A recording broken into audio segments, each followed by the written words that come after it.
grazie per essere qui. Grazie per essere qui. Siamo ovviamente ormai a un appuntamento, scusate, metto qua, a un appuntamento costante, quotidiano. E noi vorremmo che finisse quanto prima questa incombenza sia per noi che per voi, però oggi ovviamente come al solito iniziamo il punto stampa salutando tutti quelli anche che sono collegati da casa tramite le dirette televisive e le dirette sui social, su Facebook, su Instagram. Li salutiamo tutti, partendo ovviamente con la presentazione di quello che sono i dati di oggi. Intanto le persone in isolamento in questo momento in Veneto, in virtù della politica dei tamponi, sono 13.589 in isolamento. Abbiamo 249 persone in terapia intensiva. In totale abbiamo ricoverati 1.191 persone, che significa che abbiamo più di un grande ospedale. La dimensione di 1.191 posti letto significa veramente un grande ospedale provinciale di quelli di riferimento di ricoverati. Lo dico ai tanti complottisti che dicono che alla fin fine questa è un'influenza e comunque ci stiamo preoccupando di un problema che non esiste, fermo restando che davanti a tutti questi morti forse varrebbe la pena anche di tacere, che forse è il suggerimento migliore che do. Però noi, se non ci fosse il coronavirus, non avremmo la necessità di garantire 1.191 posti letto. Di persone positive in questo momento in Veneto ce ne sono 4.617, sono i positivi in questo momento. I decessi sono 146. Allora, le proiezioni che abbiamo sono proiezioni preoccupanti. Ai cittadini chiediamo di darci una mano in questa partita. A me spiace e vi dirò, mi spiace e anche non trovo corretto che comincino a esserci dei confronti rispetto a come sta andando il Veneto piuttosto che l'Emilia Romagna o la Lombardia o il Piemonte o quant'altro. Guarda, qui è fondamentale arrivare tutti alla fine ed uscirne con le ossa meno rotte possibile. Per me già 146 decessi sono un insuccesso, no? Perché non vorrei mai e mai avrei pensato di dover stare qui quotidianamente a redigere e a parlare di questo bollettino di guerra, perché tale è. Non posso non ricordare che nella sola giornata di ieri in Italia a causa del coronavirus sono morte 675 persone.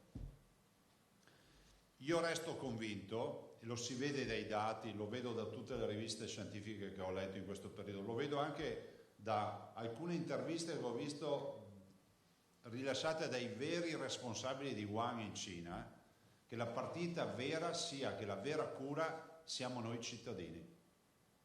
Sembra quasi strano, no? Ma se voi vedete anche le vere interviste, quelle ufficiali, quelle di chi ha deciso di fare le quarantene, di chi ha deciso di chiudere le fabbriche, di chi ha deciso, cioè gli uomini in macchina che hanno deciso la strategia per Wuhan, ne viene fuori che la vera cura siamo noi cittadini. L'isolamento fiduciario è assolutamente quello che dobbiamo fare. Molti invocano chiusure totali, invocano la possibilità ovviamente di avere una stretta totale. Io direi che in attesa di quella, e spero che il governo si decida in questa direzione, sia fondamentale che comunque noi ci diamo delle regole, e i veneti fino ad ora le hanno rispettate le regole. Io non mi sento di accusare coloro che sono andati a farsi la passeggiata o a farsi la corsetta in campagna piuttosto che lo struscio in qualche pista ciclabile, perché è pur vero che nelle linee guida, nelle direttive date e poi anche nelle interpretazioni date dalle circolari governative, mai sono state vietate queste attività. Per questo motivo io penso che oggi sia fondamentale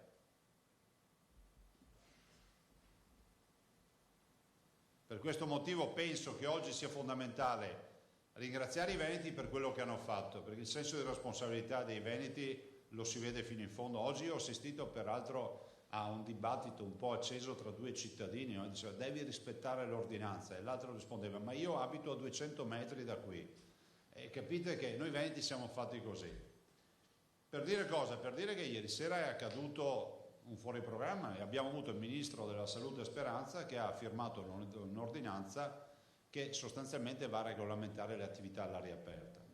Io ho letto l'ordinanza del ministro Speranza. Per le attività all'aria aperta devo dire che è assolutamente in linea con quella nostra. Ovvio che la nostra ha molto di più.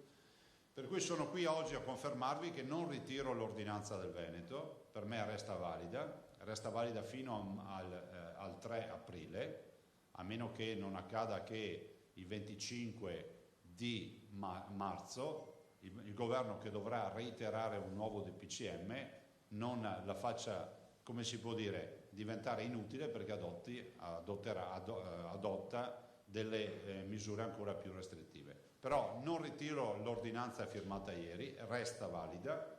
Ai veneti chiedo di rispettare le regole che abbiamo dato, sono regole che sono dei sacrifici, lo so, non c'è nessuna volontà di star lì a prevaricare le persone, a limitare la libertà personale. La verità è che qui c'è un elemento che è patrimonio di tutti, è la salute e la sicurezza dei cittadini. Sembra quasi strano, ma il comportamento di ognuno di noi ci aiuta a mettere in sicurezza i cittadini e anche a curarli meglio. Quindi non si potrà uscire di casa se non per validi motivi, si potrà uscire di casa per la passeggiata e l'attività motoria restando a 200 metri dall'abitazione. Questo vale anche per le esigenze fisiologiche degli animali da compagnia che abbiamo. È un sacrificio al quale ci dobbiamo sottoporre tutti noi. Ovviamente sono fatte salve le deroghe, che sono le solite deroghe dei motivi indifferibili. Uno deve andare in ospedale, deve andare a fare la spesa, deve andare in farmacia o quant'altro.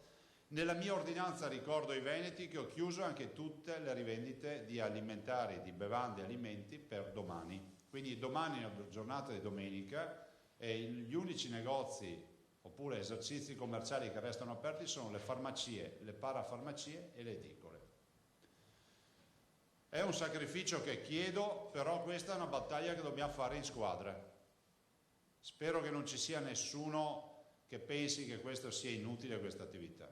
Penso anche che qualche dato positivo che il Veneto ha, ancora da validare, ancora tocchiamo ferro, non sappiamo come andrà a finire questa partita, lo si debba anche al grande impegno dei veneti, lo si debba sicuramente alla conformazione del nostro territorio, al fatto che non abbiamo delle città, dei conglomerati metropolitani, al fatto che abbiamo una sanità molto capillare, molto presente, al fatto che abbiamo fatto molti tamponi, ma se non ci fosse stato il comportamento dei veneti non saremmo così. Mi fermo qui, quindi appello a tutti perché si rispetti questa ordinanza. Io non sono convinto che in Veneto servano le forze dell'ordine in assetto di guerra per rispettare le ordinanze, perché cari veneti l'avete dimostrato in queste settimane. Oggi facciamo un saltino in più, che è quello di far qualcosa di meno. Se hai bisogno di sgranchirti le gambe lo puoi fare attorno a casa, e anche i colleghi Bonaccini e Federica, che ho sentito più volte, interpretano anche loro questa ordinanza, loro dicono ovviamente, danno anche loro l'indicazione di vicino assolutamente nelle aree limitrofe a casa. Noi abbiamo voluto metterci 200 metri perché io li veneti li conosco, l'unità di misura funziona sempre. E comunque noi veneti che siamo rispettosi vedrete che l'unità di misura ci aiuta di più. Perché non abbiamo messo 300 o 400 metri, che oggettivamente sarebbero anche innocui per molti paesi di campagna? Perché la misura deve essere uguale per tutti. Scrivere 500 metri in una città significa riempire la città di gente che fa la vasca. Ma non perché siano degli incoscienti, perché se tu dici che possono uscire a camminare mantenendo le distanze, tutti se ne escono. Immaginate a Venezia se applicassimo la regola dei 500 metri, significa di riversare chiunque sulle calli e sui campielli e sui campi. Allora io dico che è fondamentale che si rispetti, fate questo sacrificio, ne verremo fuori e siamo in assoluta emergenza. Anche questa mattina con gli assessori che sono qui, l'assessore Lanzarin e l'assessore Bottaccin, abbiamo fatto prima la videoconferenza con Borrelli, quindi con Arcuri, con il comitato di crisi, Lì peraltro devo dire che ho anche presentato il tema della Costa Victoria, di questa nave che sta navigando da 14 giorni, sembra con molte persone malate. Noi abbiamo dato la nostra totale indisponibilità all'attracco a Venezia, punto. Ma non perché siamo dei lazzaroni e non sappiamo che cos'è la solidarietà. Ho detto semplicemente perché noi, sapendo che a bordo ci sono 1400 persone, non sappiamo quanti possono essere eventualmente contagiati, che abbiano bisogno anche di cure serie, non siamo nelle condizioni di poter far sbarcare tutte queste persone e garantire a loro in maniera seria la sanità, perché siamo in emergenza. E quindi si sappia che stiamo seguendo anche questa vicenda, la seguiamo da vicino. Poi abbiamo fatto un bel incontro, come tutte le mattine alle 10:30, con tutti i direttori generali, e devo dire che anche in questa occasione abbiamo parlato del tema diagnostico, della diagnostica, dei tamponi, di chi ci sta tagliando le forniture, perché le multinazionali stanno tagliando le forniture per i test, perché sembra che il mondo sia andato in tilt. Del resto io continuo a chiedere ufficialmente che qualcuno dal governo ci confermi se è vera o meno la notizia di 500.000 tamponi che se ne sono andati via aereo dalle nostre aree per gli Stati Uniti. Non ce l'ho con gli Stati Uniti, io sono filoamericano convinto, però è pur vero che in un momento di crisi come questa non si può accettare che se ne vadano 500.000 tamponi dai nostri territori e che vadano via da qui. Allora, se è una bufala, il governo si affretti a smentirla. Se è vera, è giusto che tutti noi sappiamo con chi abbiamo a che fare. Punto. Chiudo con le donazioni. Sono oggetto di molti contatti, di molte aziende private che vogliono donare. Avete visto che è accaduto in queste ore, e oggi voglio ringraziare un'altra famiglia, persone, a Franco e Enrico Zoppas, le due famiglie, le famiglie di Enrico Zoppas e Franco Zoppas, e con le loro aziende ovviamente di riferimento, per il grande senso di vicinanza ai veneti che hanno dimostrato. Lo hanno fatto in maniera assolutamente immediata, mi hanno cercato loro, non mi hanno chiesto di avere pubblicità, però penso che sia giusto per due motivi, perché è giusto sapere chi fa ed è giusto che chi non ha ancora fatto sappia che c'è qualcuno che fa. Perdonatemi, ma io sono pratico. E con questa donazione di 1 milione di euro ci permettono di comprare, che è esattamente quello che scriverò nella lettera che manderò loro di ringraziamento, ben 15 postazioni totalmente attrezzate per la terapia intensiva. Vuol dire letto, vuol dire monitor, vuol dire respiratore meccanico, 2 infusori, deumidificatore, insomma tutto quello che ci sta. Una quindicina di postazioni che salvano letteralmente la vita alle persone. E questo è un bel segnale. Noi ovviamente queste sono postazioni che abbiamo già comprato, ovvio che se arriva qualcuno e ci dice che ci dà una mano, sono postazioni per me ufficialmente che sono state comprate con questo 1 milione di euro, e ci permetterà di risparmiare da quel debito che stiamo aprendo come Veneti di una 50 di milioni di euro ormai per questa vicenda. Quindi grazie ancora alla famiglia di Enrico e Franco Zoppas, grazie per la disponibilità e per quel 1 milione che hanno donato alla nostra comunità. Ne saremo grati per sempre, perché questo è un bel gesto e va ad aggiungersi ai tanti gesti piccoli o grandi che stanno avvenendo in queste ore. E vi chiedo anche la cortesia di ricordare, se potete, a video nei vostri articoli stampa, insomma nei vostri reportage che portate dal Veneto, anche i nostri numeri per le donazioni. Prego, domande?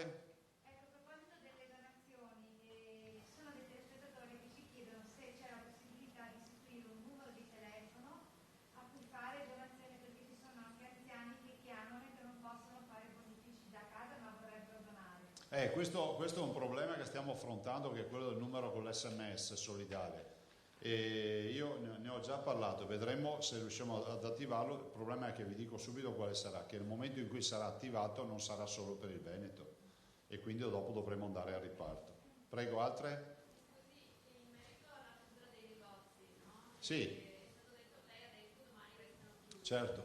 Dal governo non sono tutti d'accordo, come ho capito dalla riunione che avete avuto ieri anche con Boccia. Che cosa succede? Ma no, guardi, niente, nessuna contrapposizione. Il governo, se fosse stato d'accordo per chiudere i negozi alimentari perché poi sono gli unici che sono aperti. Penso che non si mette in difficoltà nessuno, perché restano aperti 7 su 7, siamo tutti cresciuti da bimbi con le botteghe chiuse la domenica. E cioè, adesso è questa modernità che ci porta ad avere i negozi aperti la domenica. Allora qualcuno ci ha detto ma all'estero è così. No, all'estero le chiudono il sabato pomeriggio e la domenica in alcuni paesi. Forse qualcuno ha un po' di confusione mentale. Mi lasci dire che lo facciamo perché evitiamo quantomeno la domenica assembramenti. 2, se vanno in negozio in generale, abbiamo scritto nella nostra ordinanza una persona per famiglia e non andarci 8 volte al giorno. Stiamo anche studiando un sistema per evitare che ci siano in continuazione via vai per approfittare di andare in giro per i paesi o per le città. 3, voglio ricordarvi che abbiamo il tema dei lavoratori che si fanno 7 su 7 e quindi lo stressato diventa immunodepresso, l'immunodepresso rischia di prendersi il virus, tanto detta papale. 4, molti dei lavoratori della grande distribuzione che si occupano e della distribuzione alimentare che si occupano di questi grandi centri, in particolar modo i grandi centri, anche se noi chiudiamo tutto, molti sono positivi e quindi non possono neanche presentarsi al lavoro, per cui c'è anche un tema di turnover dei dipendenti, per cui penso che santifichiamo la festa e chiudiamo i negozi alimentari che non muore nessuno. Lunedì mattina sono aperti, non si faccia l'assalto al negozio, siamo in Veneto. Se devo dirvi che manca cibo ve lo dico io per primo, quindi che siccome è pieno di gente che vive di complotti, di strategie, che sti qua non hanno niente da fare tutto il giorno, stiamo semplicemente chiudendo e vogliamo offrire una giornata di calo di tensione in maniera tale che il virus cominci un po' a incazzarsi perché non trova gente in giro da intercettare. Semplicemente questo. Lunedì mattina, parola d'onore, e i veneti mi credono e si fidano, lunedì mattina i negozi sono tutti aperti. Quindi che non veda gente che va col camioncino a fare la spesa perché è una stupidaggine. Chiaro, lunedì mattina i negozi sono aperti. So che dal governo qualcuno è preoccupato di queste cose. Insomma, i veneti sono gente per bene e sanno che quando dice una cosa è così. Punto. Altre domande? Il discorso dei 200 metri. Sì. Nell'ordinanza in Veneto C'è. si dice di andare sui 200 metri per portare il camion, però nell'ordinanza ministeriale questo non è previsto. Sì. In che case? No, resta quella del Veneto. Però non c'è un conflitto. No, non c'è nessun conflitto, anzi dirò di più che quella del governo dice nelle vicinanze, che da un punto di vista letterario è ancora più restrittiva. Dice in prossimità. Scusa, dice in prossimità, mi ero sbagliato. In prossimità è ancora più restrittiva, se voi guardate sul dizionario, uno che non è in Veneto deve uscire di casa, in prossimità, qualcuno apra un dizionario online, vediamo cosa significa in prossimità. C'è ancora più restrittiva, non se ne sono resi conto probabilmente, ma in prossimità vuol dire molto più restrittiva di 200 metri. Attività motoria in prossimità, no? Sì, che è peggio ancora. C'è il cane, vabbè. Comunque lei mi dice No, no. che vale quella. Ma scusa, col cane cosa dice il governo col cane? Niente lo dice. Appunto, È in prossimità? non c'è la restrizione, invece il Veneto mantiene. Sì, noi abbiamo i 200 metri. Sì. E invece sul discorso dei supermercati, oggi per esempio c'erano lunghe file a valle. Chi contesta la chiusura dei negozi la domenica dice si è comunque creato un assembramento il sabato. Ci sono sempre state le file, anche la scorsa settimana quando era aperto la domenica. La gente ci va, io li vedo, io arrivo qui alle 7:30 del mattino e vedo già gente incolonnata. E certo è che c'è anche come si può dire, c'è un po' anche la voglia di far magazzino a casa, c'è gente andate a filmare i carrelli in uscita, non la coda all'ingresso, i carrelli in uscita sono un indicatore di cosa sta accadendo. C'è gente che fa scorta, è inevitabile, no? Ci va pian piano, ci va più volte, per cui non lo attribuirei al fatto che se chiudi la domenica saranno 3 file poi il sabato, decisamente no. Qual è la misura che sareste mettendo appunto per controllare chi ci va? Guarda, ci stiamo ragionando, ci sono tante ipotesi, però trovare un sistema che non sia coercitivo, ma che permetta alle casse di capire se uno ci è andato 10 volte al giorno o ci è andato una volta sola, perché ad esempio anche i farmacisti ci dicono la stessa cosa, hanno dei pensionati che vanno in continuazione, prendono l'aspirina, poi tornano, prendono il gel, un'altra roba, cioè questo è quello che sta accadendo, ma lo facciamo per il loro bene, perché più si sta isolati, meno possibilità ci sono di avere contagi. Altro? Presidente, cosa ci dice del farmaco che si sta testando anche in Veneto? Sono già 8 gli ospedali veneti che... Sì, sì. È uno dei tanti che stiamo testando. Noi stiamo testando, tu stai parlando del TUCI, quello che, Esatto, quello che... per l'artrite reumatoide. Lo stiamo testando, da risultati incoraggianti, stiamo andando avanti. Fra l'altro noi siamo anche autorizzati per altri farmaci per farne delle verifiche a livello nazionale e siamo inseriti in una rete internazionale proprio che va ad attivare queste terapie in via sperimentale. Questo farmaco in particolar modo al momento sembra dia risultati incoraggianti. C'è anche l'Indoxen per farmaci. C'è di tutto, cioè nel senso che ci sono più farmaci che stiamo testando, però quello dell'artrite reumatoide sembra che funzioni. Però guarda, è solo una settimana, giustamente i clinici mi dicono di attendere, li ho sentiti anche stamattina. Altro? Per chiudere, Presidente, sulla questione dei supermercati, Sì. mi pare di capire che la riunione che avete avuto ieri, tanto con Buongiorno. il Ministro Boccia e poi con la Struttura Nazionale di Protezione Civile, ci sia stato il riconoscimento dell'autonomia delle regioni e la possibilità Sì, no. di modulare ordinanze diverse rispetto a quella nazionale del Ministro della Sanità. Ecco, questo è un dato acquisito che quindi pone fine a tutte le polemiche sulle diverse interpretazioni. Si può confermare questo, perché noi poi ieri abbiamo fatto delle verifiche e abbiamo trovato una conferma a questa tesi, per cui ci dia... L'ordinanza in questo caso è un'ordinanza che sta in piedi, alla luce anche del fatto che il collega Campano De Luca ha avuto anche una sentenza che comunque rafforza la struttura dell'ordinanza, perché avendo avuto una sentenza di diniego alla sospensiva di una sua ordinanza presentata e promossa da terzi, non so chi fossero, questo è accaduto questa settimana, dà ancora più lastura a legittimare queste azioni. Guardate, la vera partita però oggi la si gioca da qui al 25, cioè sono oggi il 21, buona primavera a tutti, pensavamo e immaginavamo di trascorrere in maniera diversa, e quindi dal 21 vuol dire che fra 4 giorni il governo, volente o nolente, dovrà scrivere il nuovo DPCM, che è quello che è in vigore oggi, no? Che è quello che chiude tutto, chiude i negozi eccetera, che è quello famoso presentato di notte. Da qui al 25 io spero, faccio appello al governo, che per la prima volta, siccome non è mai accaduto, e ricordo, lo dice sempre anche il presidente Bonaccini, il collega Bonaccini, noi abbiamo dato la unanimità e l'intesa su tutti i provvedimenti del governo, non ce n'è uno che abbia una minima sbavatura.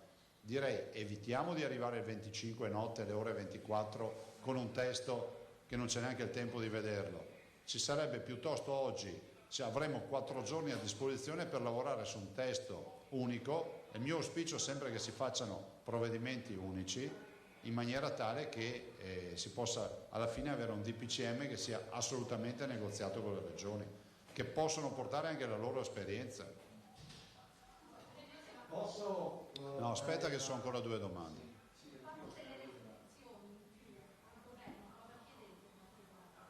Ma guarda, il tema è che bisogna avere io capisco il governo che su alcuni temi si ritrova nell'imbarazzo, ma lo capisco, si ritrova nell'imbarazzo di dover poi negoziare anche misure magari forti e violente nei confronti di regioni che ancora non percepiscono la portata di questa emergenza. Però è pur vero che l'esperienza che noi abbiamo maturato ci dice che quelle regioni entreranno in piena emergenza. Per cui i provvedimenti che noi non abbiamo avuto purtroppo all'inizio, oggi potrebbero essere oro colato, sarebbero ossigeno per le regioni che sono ancora all'inizio di questa emergenza. C'è il grande tema delle aziende. Guardate, vedevo prima un video di un report su One e parlava l'uomo che ha deciso le misure. Cioè giustamente faceva vedere dei grafici, per loro la chiusura totale, ma totale significa totale che si sta in casa, dici alla gente 3 giorni per approvvigionarvi di materia prima, poi vi chiudete in casa, allora ha significato, fa vedere proprio le curve che fanno così, cioè le curve si appiattiscono. È innegabile che ci siano molte aziende che hanno chiuso da sole, è innegabile che ci siano molte aziende che non riescono a lavorare perché le frontiere ormai sono chiuse, il mondo è in pandemia, ed è altrettanto innegabile che ci sia un contingente di aziende che vorrebbe tenere aperto. E poi è innegabile che ci siano delle aziende che non debbono chiudere, che sono quelle dell'agroalimentare, della farmaceutica, eccetera. In questo contesto, secondo me, a livello nazionale va riaperto il tavolo, vanno riconvocati. Io, se fossi al posto del governo, riconvocherei le parti per vedere se si trova un'intesa. Ripeto, questa è una facoltà del governo, non possiamo deciderlo noi. Per arrivare a una chiusura totale, quindi, C'è un'intesa per una chiusura, definiamola ragionata. per un certo periodo totale. Io ho detto ragionata, totale vuol dire totale su tutto. Immagino che ci siano delle attività che non possono chiudere, però io spero che si trovi una soluzione che è quella di, parlo con molti imprenditori che sono aperti e vedo che a questo punto sono entrati nel loop di dire piuttosto che duri tanto è meglio che decidiamo, l'imprenditore ragiona così, cioè togliamoci dalle scatole questo problema e facciamolo velocemente. Alle imprese pesa l'emergenza, ma pesa ancora di più il prodigarsi dell'emergenza, no? Perché ormai l'emergenza il danno lo ha fatto, l'agonia dell'emergenza è un'altra cosa, è ancora più pesante. No, guarda, non te lo so dire, per dire, posso fare un solo esempio. Abbiamo un sacco di istanze, anche qui invito il governo a valutare, sul tema dei cantieri. Cioè molti cantieri mi dicono, se noi potessimo avere la certezza, queste sono parole di imprenditori e di associazioni autorevoli, mi dicono, se avessimo la certezza di avere la copertura giuridica, di non pagare danni nei cantieri al pubblico o al privato, chiuderemo, perché abbiamo i dipendenti che sono sempre in assembramento, garantire misure in un cantiere ce la fai fino a un certo punto, e poi giustamente un grosso rappresentante istituzionale a me ha detto un ragionamento che è vero, nei cantieri ci si fa anche male.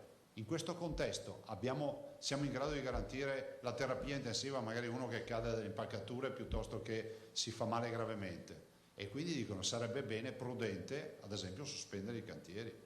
Se non sbaglio, Presidente, mi pare che l'Ancia del Veneto abbia deciso già la sospensione dei cantieri. Sì, ma l'Ancia del Veneto, io ci ho parlato, al problema che vi sto esponendo dei danni, no? Perché se io sono un committente privato dico, chi è che ti ha detto di chiudere? A me mi paghi i danni. Se invece c'è una norma, c'è un decreto, si ferma tutto e poi si riprende. Io darei un attimo la parola ai colleghi della... No, c'era ancora lei prenotata. Ci avrei più altre domande di carattere Mi dispiace Albino se passo ai colleghi, No, poi vi do un giro finale. Perfetto, magari poi si possono fare. Allora, dopo facciamo un giro finale come ieri. Antonella Prigioni, il governo può obbligare all'attacco a Venezia all'area della costa? Sì, però bisogna anche curarli questi cittadini, ho già risposto, no, ma comunque mi hanno garantito che faranno in modo che non arrivi a Venezia. Pietro Belli, quanti tamponi stiamo facendo al giorno? È rispettato il piano di 11.000 più 10.000 del professor Crisanti di microbiologia? Come si conciliano questi numeri con la carenza di tamponi? Si conciliano male perché abbiamo delle realtà che non ci forniscono tamponi e il dottor Pietro Belli, che ama sempre il giornalismo di inchiesta, dovrebbe metterci anima e corpo e capire se è vero che esiste che 500.000 tamponi se ne sono andati dall'Italia verso gli Stati Uniti. Sarebbe bello saperlo da qualcuno. Comunque il professor Crisanti presenterà, immagino alla volta della prossima settimana, sarà la prossima settimana, probabilmente già lunedì presenteremo il progetto. A Schio e Atene è cominciata una raccolta di firme per non destinare l'ospedale di Sant'Orso ai malati di coronavirus. Lei cosa ne pensa? Che l'ospedale di Sant'Orso, mi spiace per i cittadini, ma vedranno che quando vedranno i numeri finali diranno effettivamente è accaduto qualcosa di pesante. Abbiamo già 1191 ricoverati. A Sant'Orso posso dire che questo sì lo possiamo anticipare, che abbiamo dato a disposizione di tenere aperto anche il punto nascita. Perché abbiamo dato a disposizione? Perché a differenza di altre realtà, penso non so, Vittorio Veneto, parlo del mio comune, non si riesce a fare, a Sant'Orso si riesce perché si riesce a separare il percorso della materno-infantile dal percorso ospedaliero, quindi riusciamo assolutamente a avere il punto nascita con le sale parto e l'attività chirurgica per i cesarei separate e isolate rispetto al resto dell'ospedale. Capisco le angosce dei cittadini, però debbono anche capire che noi non possiamo trovarci in mezzo a un'emergenza e trovarci qualcuno Io no, guardi, la cosa che più mi ha fatto star male è di aver letto di un signore che ha scritto che Zaia ha detto ai cittadini state zitti, non rompere le palle. Io non uso questi termini, non ho mai detto queste cose. E diffidate quando qualcuno vi scrive messaggi dicendo che ho detto questo. Ho detto semplicemente ai cittadini abbiate comprensione e fidatevi che se sta vicenda la chiudiamo in un paio di mesi tutto torna come prima e meglio di prima. E ovviamente gli ospedali verranno riconfermati con le caratteristiche che hanno, non si discute di questo. Certo è che ci vuole l'aiuto da parte di tutti, perché in questa fase è più facile raccogliere firme che occuparsi di questa roba qui. E la collega Lanzano, su quali motivazioni giuridiche ha ritenuto di mantenere la sua ordinanza? Perché è un'ordinanza incontingibile per motivi sanitari, l'abbiamo argomentata bene ieri. Se voi vedete tutta la parte di letteratura iniziale dice chiaramente che stiamo parlando di ordinanza per sanitaria, non è un'ordinanza che modifica il tema delle aperture commerciali perché non ci compete, è una competenza nazionale, anche perché sennò qualcuno potrebbe dire ma Zaia chiude le domeniche, non poteva farlo prima, che è da anni che lo chiedono. Non lo possiamo fare solo per finalità di emergenza sanitaria, adesso c'è. E condivide il divieto di andare nella seconda casa al weekend, chiede sempre la Lanzano? Questo c'è nell'ordinanza del governo, secondo me ha un senso semplicemente perché blocca il via vai di gente che poi rischia di creare movimento di contagio e di virus, perché poi questo è l'obiettivo. Il Ministro della Salute può scriverlo solo con questo obiettivo, di certo non per accredine nei confronti di chi ha la seconda casa. Benetton ti dichiara, alcuni comuni fissano una restrizione a 400 metri, alcuni 500, l'ordinanza parla di 200. A quale ordinanza occorre attenersi? Questa è la nostra, perché l'ordinanza è incontingibile, è urgente e incontingibile per motivi sanitari, è quella della Regione. Danilo Berretta, dall'Australica molte persone sono uscite dalla terapia intensiva, ci sono numeri, questi speriamo di avere i ragazzi. Guardate, onestamente un bilancio ve lo daremo col dare avere. Diciamo che abbiamo avuto dimessi per 257 dimessi, mi sembra che abbiamo avuto fino ad oggi, cioè persone guarite. I numeri dello Spisal e dei controlli? Li diamo la prossima settimana perché chiudiamo con oggi e forse controlliamo anche domani. 257 dimessi. Adesso vedrete che il numero dei dimessi comincerà a innalzarsi perché con 1 migliaio di persone in ospedale è inevitabile che adesso cominciamo a vedere anche fortunatamente lì le dimissioni. Mi pare che in questa risposta è già Domenico Basso, direttore TVA, l'ha già risposto parzialmente. I sindaci in vari comuni hanno fatto altre ordinanze su panchine, piste ciclabili vietate, restano valide o vengono assolte? Guardate, tutto quello che non è vietato è concesso, cioè, la legge funziona così. Si parte dall'ordinanza regionale che deve essere rispettata. Tutto quello che c'è di più restrittivo vale, però di più estensivo no. Comunque i cittadini, per non sbagliarsi, quando rispettano l'ordinanza regionale non hanno mai sbagliato, è pubblicata dappertutto, è stata notificata ieri sera ai sindaci, ieri pomeriggio, non ieri sera. Domanda sul doppio accesso sul mantenimento a Sant'Orso del punto nascita. Abbiamo già risposto. I cittadini della Bassa Padovana dovranno partorire a Campo San Piero? Quale? Sì, Schiavonia sì, è già stato chiuso perché Schiavonia siamo partiti prima.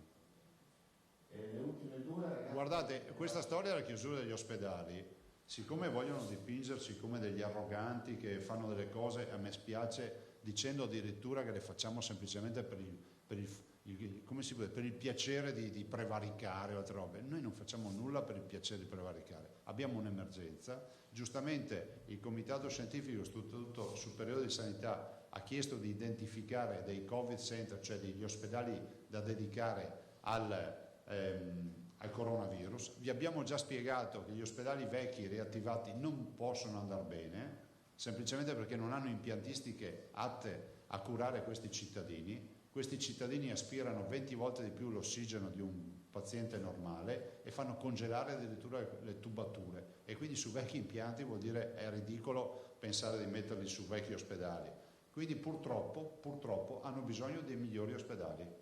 Se poi qualcuno sostiene che questi siano pazienti e cittadini di serie B rispetto agli altri pazienti, allora è un altro discorso. Ma per noi sono tutti pazienti uguali e stiamo tentando di tenere in piedi tutti e due i canali, quelli del coronavirus e gli altri pazienti che arrivano in ospedale. Erle pone due domande. La situazione di approvvigionamento dei respiratori meccanici e dei DPI? Ne sono arrivati 13 stanotte, ne arrivano 50 lunedì e DP ne sono arrivate perché penso siano arrivate 150 o 200.000 dispositivi. Insomma, stanno arrivando gli acquisti tutti i giorni che abbiamo fatto, cioè, abbiamo anche tenuto e fatto accordi anche in maniera locale, per cui si va avanti, oltre alla distribuzione delle mascherine. Sempre Erle chiede se è preoccupato che l'onda di contagio della Lombardia possa colpire Verona. Beh, guardate, della Lombardia, il contagio è un contagio che non conosce confini e non ha titolarità o identità. È inevitabile che Verona, essendo vicina ad altri territori che sono interessati, stia crescendo in maniera importante. Verona porta a casa una 70 di malati al giorno. Ve lo dico a quelli che pensano che sia sbagliato svuotare gli ospedali. Per fortuna abbiamo svuotato Villafranca, che dedichiamo a questi pazienti. Se avessimo ascoltato gli esperti, oggi avremmo i pazienti in fiera a Verona o da altre parti. Gli esperti, fra virgolette, quelli che ci dicono che non bisogna toccare gli ospedali. Prego. Asca News dal MAS si legge che il Ministero della Salute seguirà il modello della Corea, che in realtà, dice lui, il modello Veneto. Ci sarà quindi la tracciabilità più concreta dei positivi asintomatici? Io spero di sì, ma quantomeno non come voglia di ledere la prassi dei cittadini, ma se noi peraltro stiamo facendo un progetto simile, ma che non vi posso anticipare, per avere anche una lettura statistica e georeferenziata di tutti i positivi, per capire bene alcune dinamiche. Però io sono assolutamente a favore di questo, cioè il governo dovrebbe in questo momento sospendere anche il tema della privacy, mi si perdoni, rispetto agli spostamenti, in maniera tale che riusciamo a tracciare un sacco di cose interessanti anche dal punto di vista scientifico per capire.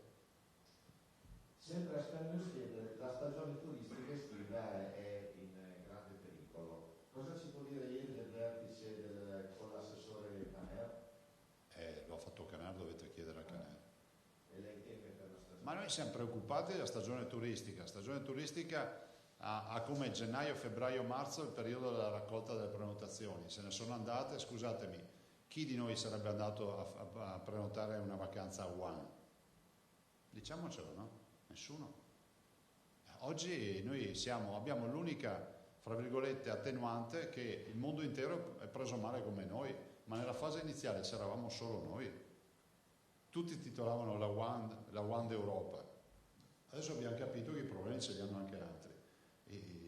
Ci vuole Cura Italia, diciamo, è ancora all'aspirina, dobbiamo arrivare ai farmaci quelli potenti, quelli forti. Ricordo che la Germania ha messo 550 miliardi per il Cura Germania, Cura Italia sono 25 miliardi, insomma la differenza c'è, loro sono 90 milioni, noi siamo 60 milioni di cittadini. C'è ipotesi di ospitare pazienti della Lombardia e Veneto? Lo faremmo volentieri se avessimo spazio, peraltro alcuni ci sono già e sono arrivati naturalmente e alcuni anche autonomamente su Peschiera, perché è inevitabile, i bresciani, i più vicini, gravitano su Peschiera. La verità è che in questa fase, soprattutto con questa impennata su Verona, noi siamo molto preoccupati per quella che era fino a una settimana fa la Cenerentola del coronavirus del Veneto, ed oggi ha avuto un'impennata paurosa. Tanto è vero che anche questa mattina col dottor Cobello e il dottor Girardi abbiamo fatto la conta dei posti liberi. Prego i colleghi. Sì, no, non lo so. Allora, per quanto attiene ai dispositivi di protezione individuale ha già risposto, perché arrivava la richiesta dal personale sanitario del Covid Center di Dolo, in particolare per quanto attiene le parti di medicina e pronto soccorso, dicono che mancano questi dispositivi. Cioè dicono che sono finiti questi dispositivi. sono finiti, cosa vuol dire? Che ce li hanno addosso o non ce li hanno? Che non hanno la scorta. Prova a chiamare per favore dal bene. Non hanno la scorta, è un'altra roba. Chiede se il pronto soccorso di Dolo non ha no, perché dobbiamo anche siccome noi abbiamo fatto una videoconferenza e ste robe non le abbiamo sentite, poi ve lo mettiamo in viva voce. Intanto facciamo un'altra domanda. Poi c'era la RAI anche.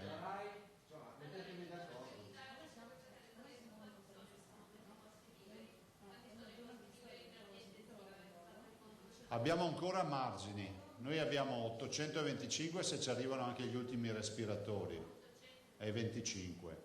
Considera che 494 resta un attimo in linea, che 494 sono quelli di base, dopodiché si tratta di recuperare posti di base perché abbiamo rimodulato l'attività ospedaliera garantendole ai gravi, gli oncologici, i politraumatizzati eccetera. Materno infantile è tutto garantito, ecco.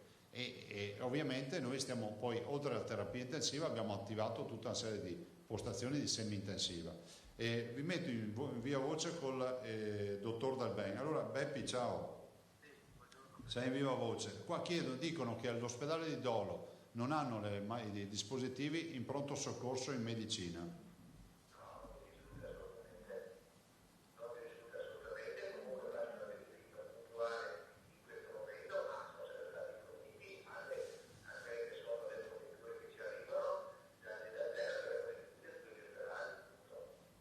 Puoi sentire nel giro di 2 minuti il primario del pronto soccorso? Grazie. È bene chiarire queste robe perché il problema è che però dovremmo metterci d'accordo su una cosa, ragazzi, perché l'abbiamo già vista. Vi ricordate quando parlavamo degli aumenti delle case popolari, degli affitti? C'erano tutti che avevano l'aumento. Quando vi ho detto fatevi dare nome e cognome, spariti tutti. Allora mi fate una cortesia, io accetto domande d'ora in poi su questi temi se mi garantite che avete un nome e cognome di un dipendente. Bene, dateci nome e cognome. Cioè, capite che è inquietante per i cittadini che ci ascoltano. Prego. In merito ai tamponi, no? La delegazione cinese che è intervenuta qua ha dato assolutamente ragione a questa storia dei tamponi a tappeto. Adesso c'è il problema del numero, c'è anche l'ipotesi di un camper, si diceva nei Sì. Noi stiamo andando avanti, tanto è vero che abbiamo attivato anche l'acquisizione di un sacco di macchinari che arriveranno lunedì. Arrivano lunedì e dei macchinari ne arrivano 11, sempre sul fronte dei test, non sono tamponi ma sono sempre test. Abbiamo in arrivo 200.000 kit rapidi ai quali dovrebbero aggiungersene altri 400.000 se riusciamo a concludere l'affare con la Cina, ma 200 ce li abbiamo già 200.000, in arrivo anche questi. 200.000 kit rapidi che sono frutto di una donazione per 100.000 e altri 100.000 in acquisto, e poi 400.000 se chiudiamo l'affare con la Cina, cioè se ce li confermano, ancora test rapidi, cioè i test che trovano le IgA e le IgG, quindi i test anticorpali, quelli rapidi con la puntura e la goccia di sangue. In più i tamponi, sui tamponi vogliamo andare avanti, però c'è il tema che c'è sempre più una stretta sui tamponi, nel senso che ci servono i reagenti anche facendoli a casa, e ho parlato anche questa mattina con penso la più grande multinazionale al mondo, e hanno comunicato a tutti i paesi che loro non sono più in grado di fornire i reagenti e i test come li fornivano prima. Cercheremo di risolvere anche questo problema. Ma sì, guardate, il tema, la suggestione del camper è che il camper serve per andare on the road. Peraltro ringrazio anche i cittadini che ci hanno messo a disposizione i loro camper personali per fare questa attività. Quindi c'è stata veramente una chiamata di popolo su tutto questo. Prego. Io volevo porre due questioni, non so se è possibile. Allora, cercare di capire, quindi arriva questa richiesta, se esiste una categoria dei contagi. Mi pare che il Veneto sia una situazione estremamente buona rispetto al resto d'Italia, soprattutto nel rapporto tra contagio e rianimazioni e decessi. È un dato, direi, quasi unico in Italia, ma al di là di questo dato confortante per noi che studiamo in questa regione, ci può dire se sono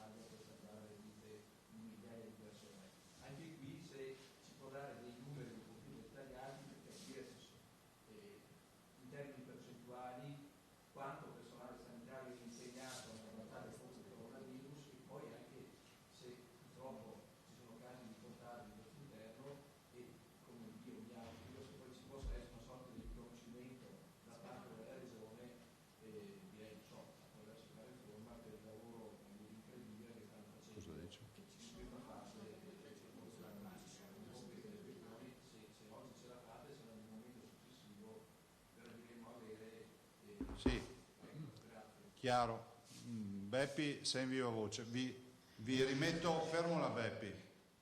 Prego. Abbiamo sentito sia il primario del pronto soccorso Cappellini, sia il primario sciopero della medicina che confermano che i dispositivi ci sono. Naturalmente, via via che arrivano, li troviamo, bisogna, punto. Ok, Ok? grazie. Sì, adesso io comunque farò una conferenza stampa fra poco, che se quel giornalista che ha questa informazione relativa a me, forse gli rispondo in maniera più precisa. Grazie. Quindi ci dai il nome? Sì, grazie. Grazie.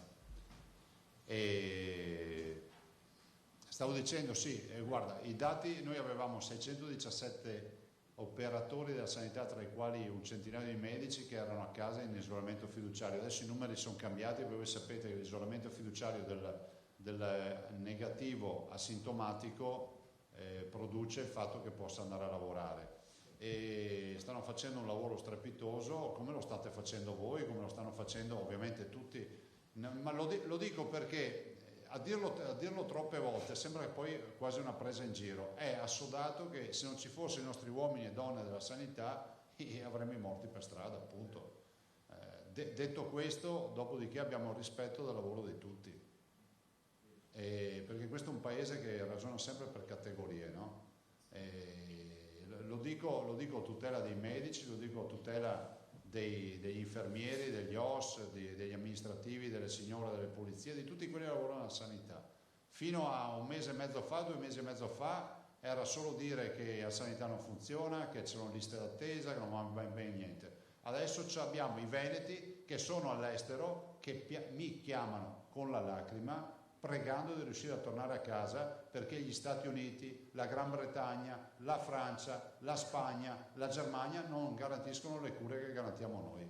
Ricordatevelo, ricordatevelo quando scriverete i pezzi fra qualche mese. Vi posso dare anche i nomi e i cognomi di quelli che sono all'estero che non ce la fanno più a rientrare. Prego, altre domande?